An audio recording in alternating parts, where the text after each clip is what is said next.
வணக்கம் நண்பர்களே, அனைவருக்கும் வணக்கம். குரூப் 4 உடைய ரிசல்ட் மற்றும் பணியிடங்கள் அதிகரிப்பு சம்மந்தமான ஒரு முக்கியமான அப்டேட்டை தான் இந்த வீடியோவில் பார்க்கலாம். கிட்டத்தட்ட 11 லட்சத்துக்கு மேற்பட்டவர்கள் தேர்வு எழுதியிருக்கக்கூடிய குரூப் 4 ரிசல்ட் எப்போ வெளியாகும், அண்ட் இந்த VAO, forest guard, driving licence, forest guard watcher, junior assistants, ministerial security, typist, steno typist, இந்த மாதிரி எல்லா வேக்கன்சிஸோடைய ரிசல்ட்டு குரூப் 4 ரிசல்ட்டுக்கு எல்லாருமே வெயிட் பண்ணிகிட்ருக்காங்க. எல்லாருக்குமே இந்த குரூப் 4 ரிசல்ட்டு தாங்க.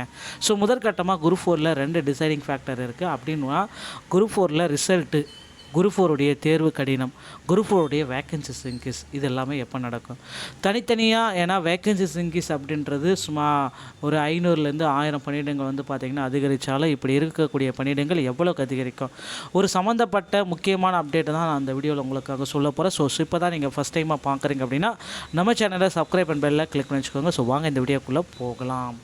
ஸோ மொத்தமாக பார்த்தீங்க அப்படின்னா இதுவரை 4662 குரூப் 4 காலி பணியிடங்கள் அப்படி தான் இருக்குது. ஸோ ஆல்ரெடி 3935 செப்டம்பர் மாதத்தில் 727 பணியிடங்கள் அதிகரித்து மொத்தமாக 4662 அப்படின்ற பணியிடங்களை நமக்கு கொடுத்துட்டாங்க. ஸோ இந்த குரூப் 4 உடைய தேர்வு முடிவுகள் எப்போ தான் நமக்கு வெளியாகும் அப்படின்னு பார்த்தீங்கன்னா அக்டோபர் மாதத்தில் வெளியாகும் அப்படின்ட்டு டிஎன்பிசியுடைய தலைவர் பிரபாகர் அவர்கள் குறிப்பிட்டு சொல்லிட்டாருங்க. ஸோ பெருவாரியாக பார்த்தீங்க அப்படின்னா இந்த ஸ்டெனோ டைப்பிஸ்ட் கிரேட் 3 இந்த மாதிரி category, forest card watcher, typist, steno typist, so இந்த மாதிரி கேட்டகரியில் அதிகப்படியான வேக்கன்சிஸ் அப்படியே தான் இருக்குது. ஸோ இந்த மாதிரி வேக்கன்சிஸை நம்ம பார்க்குறப்ப யாருக்கு எவ்வளோ வேக்கன்சிஸ் பிரிக்கிறாங்க, என்ன தான் நடக்குது அப்படின்ற ஒரு குழப்பத்தில் தான் இருக்கும்.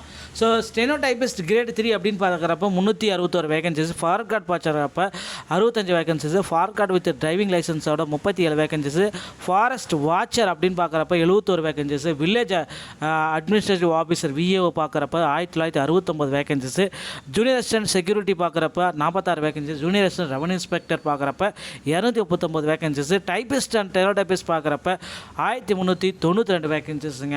ஸோ ஓப்பன் காம்படிஷன் அப்படின்னு நம்ம பார்க்குறப்ப 31% இடஒதுக்கீடும், பிசி குவாலிட்டி கம்யூனிட்டி பார்க்குறப்ப 30% இடஒதுக்கீடும், இன்க்ளூடிங் முஸ்லீமுக்கு 3% இடஒதுக்கீடும் கொடுக்குறாங்க.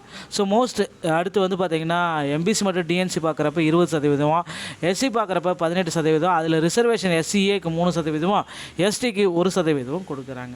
ஸோ இந்த மாதிரி தாங்க கம்யூனிட்டி வைஸாக கட் ஆஃப்ஸ்கள் எல்லாமே நாளுக்கு நாள் மாறிட்டு தாங்க இருக்குது. இது எல்லாமே ஒரு கட்டத்தில் என்ன தான் நடக்குது, ஸோ எப்படி வேகன்சிஸ் டிஸ்ட்ரிபியூஷன் ஆகுது, இதை வச்சு எப்படி கட் ஆஃப் ப்ரிடிக்ஷன் பண்ண போகிறாங்க அப்படின்றது நிறைய குழப்பமாக தான் இருக்குது. ஏன்னா 11 லட்சம் பீப்புள்ஸில் 88,000லேருந்து ஒரு 95,000 நபர்கள் பார்த்திங்கன்னா சான்றிதழ் சரிபார்ப்பு சிவிக்கு அழைக்கப்படுகிறார்கள். ஸோ கிட்டத்தட்ட இவ்வளோ பீப்புள்ஸ் சிவிக்கு அழைக்கப்படுறாங்க. ஸோ அந்த கட் ஆஃப் அப்படின்றது நீங்கள் என்ன சூஸ் பண்ண போகிறீங்க, என்ன கட் ஆஃபில் ரேஞ்சில் உங்களுக்கு வேகன்சிஸ் உங்களுக்கு ஃபில் ஆகும் அப்படின்றது கேள்விக்குறியாக தான் இருக்குது. ஸோ கொஷின்ஸ் எல்லாமே டஃப்பு, தமிழ் தேர்வு கடினம், இந்த மாதிரி எல்லாமே கால்குலேட் பண்ணுறப்ப ஓசி கம்யூனிட்டிக்கு 140 மதிப்பெண்களுங்க. ஸோ பிசிக்கு பார்த்திங்கன்னா 130, எம்பிசி மற்றும் டிஎன்சி இந்த மாதிரி கேட்டகரி வரப்போ 120, எஸ்சி, எஸ்சிஏ, எஸ்டி இந்த மாதிரி கேட்டகரி வரப்போ 110, ஸோ பிடபிள்யூடி 100. ஓகேங்களா. ஸோ இந்த மாதிரி கட் ஆஃப் தாங்க நிச்சயமாக பார்த்திங்கன்னா குரூப் 4ல் டிசைடிங் ஃபேக்டராக உங்களுக்கு இருக்கும். வேகன்சிஸ் இன்க்ரீஸ் பார்த்திங்கன்னா இன்னும் ஒரு சில தினங்களில் இதற்குண்டான அதிகாரப்பூர்வ அறிவிப்பை டிஎன்பிசி சார்பாக நம்ம வெளியிடுவாங்க அப்படி எதிர்பார்க்கலாம். அது ரிசல்ட் பார்த்திங்கன்னா இன்னும் சற்று நேரம் இன்று இல்லைன்னா நாளை கண்டிப்பாக வெளியாகும் என்று எதிர்பார்க்கப்படுகிற டிஎன்பிசி சம்பந்தமான செய்திகள் அனைத்தையும் நீங்கள் உடனுக்குடன் பெற நீங்கள் நம்முடைய சேனலோட இணைந்திருங்கள். மீண்டும் ஒரு நல்ல தகவலுடன் நான் உங்களை சந்திக்கிறேன். நன்றி, வணக்கம், தேங்க்யூ.